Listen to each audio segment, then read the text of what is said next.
Há histórias de paisagens que não se encontram nos livros de geologia. Não. Encontram-se gravadas na alma de um povo. É uma dessas histórias que vamos explorar. Uma história de proporções míticas que nos transporta para o fundo do oceano e para o tempo dos gigantes.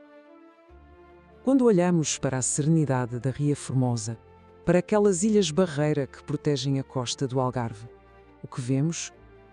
Bem, e se tudo isto, toda esta beleza, não fosse um mero acaso da natureza? E se fosse, na verdade, o resultado de um ato deliberado? Uma promessa feita por um ser de um poder que mal conseguimos imaginar?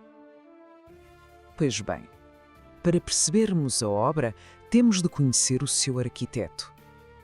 A lenda chama-lhe Arrau, um nome que ecoa através dos tempos. Diz-se que ele era um príncipe, e mais do que isso, o único sobrevivente do cataclismo que fez desaparecer para sempre o continente perdido, a Atlântida. E a sua jornada foi uma autêntica odisseia. Depois de ver o seu mundo desaparecer sob as ondas, foi lançado à fúria do mar e aí foi engolido por uma baleia colossal. Imaginem, meses a fio na escuridão do seu ventre, uma espécie de renascimento lento, solitário, até que, por fim, foi devolvido ao mundo, cuspido nas areias quentes da costa algarvia.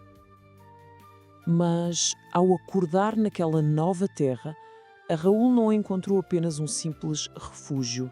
Não, encontrou algo muito maior. Encontrou um propósito, uma missão que nasceu de um profundo sentimento de gratidão. A lenda descreve-o como, bem, quase um semideus. Um ser de estatura colossal com uma força capaz de mover montanhas. Literalmente. Mas o seu coração era ainda maior. É que ele não era um monstro, um agente da destruição. Pelo contrário, era um arquiteto, um guardião por natureza. E foi essa gratidão que se transformou num voto, um voto sagrado. Ele jurou usar todo o seu poder colossal para uma única coisa: proteger aquela costa vulnerável e o seu povo da fúria implacável do oceano que lhe tinha tirado tudo. E foi assim que começou o seu trabalho monumental. A sua gratidão não se ia manifestar em palavras vãs, mas sim na própria transformação da paisagem, à vista de todos. O plano era de uma escala quase incompreensível, divina. Primeiro, ele foi até ao Cerro da Cabeça e, usando apenas as suas mãos nuas, escavou o próprio coração da montanha. Depois, carregando toneladas e toneladas de terra junto ao peito, caminhou até ao mar. E aí, com o cuidado de um criador, depositou a sua carga, moldando um escudo contra o Atlântico. E a lenda deixa-nos uma ligação física impressionante com a paisagem que vemos hoje. Aqueles algares, as grutas profundas e misteriosas do Cerro da Cabeça, a tradição diz que não são formações naturais. São, na verdade, as impressões digitais que a Raul deixou para trás, a prova da sua força, gravada para sempre na pedra. E a sua visão era total, unificadora.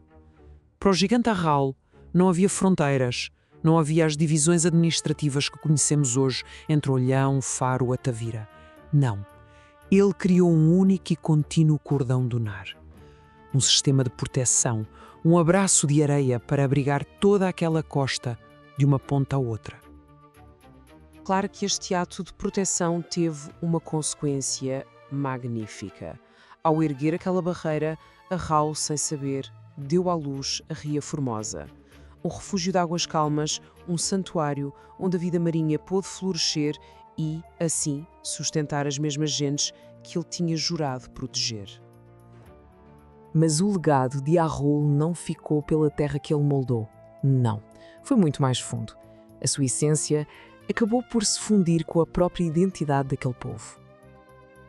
A resiliência, a bravura quase lendária dos pescadores de Olhão, a sua coragem para enfrentar o mar, a lenda sussurra-nos que essa força não é comum, que é, na verdade, uma herança espiritual, um eco da alma do próprio gigante. É quase como se o espírito do gigante se tivesse misturado com o sangue daquela gente.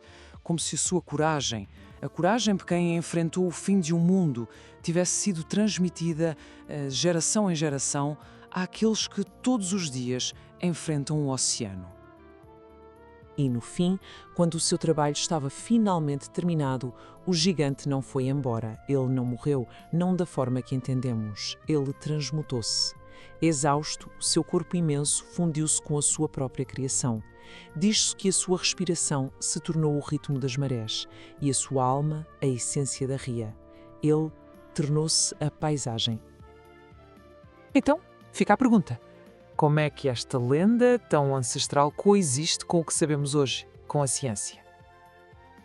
De um lado, a ciência explica-nos a Ria Formosa através da dinâmica complexa de sedimentos marinhos, um processo que levou milhões de anos. Do outro, a lenda fala-nos do trabalho de um gigante. E se estas duas explicações não se contradisserem? E se, em vez disso, nos oferecerem camadas diferentes da mesma verdade? Pensem nisto. A geologia talvez nos dê o como, mas o mito dá-nos o porquê.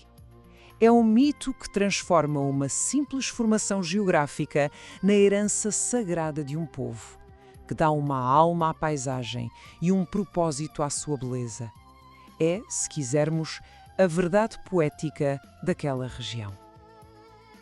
E talvez seja esse, no fundo, o poder imenso e duradouro desta história. Da próxima vez que se olhar para a Ria Formosa, talvez já não se veja apenas água e areia. Talvez se consiga ver o perfil adormecido de um guardião. E quem sabe, navegar pelos seus canais seja, na verdade, viajar sobre o corpo e a obra do último gigante da Atlântida.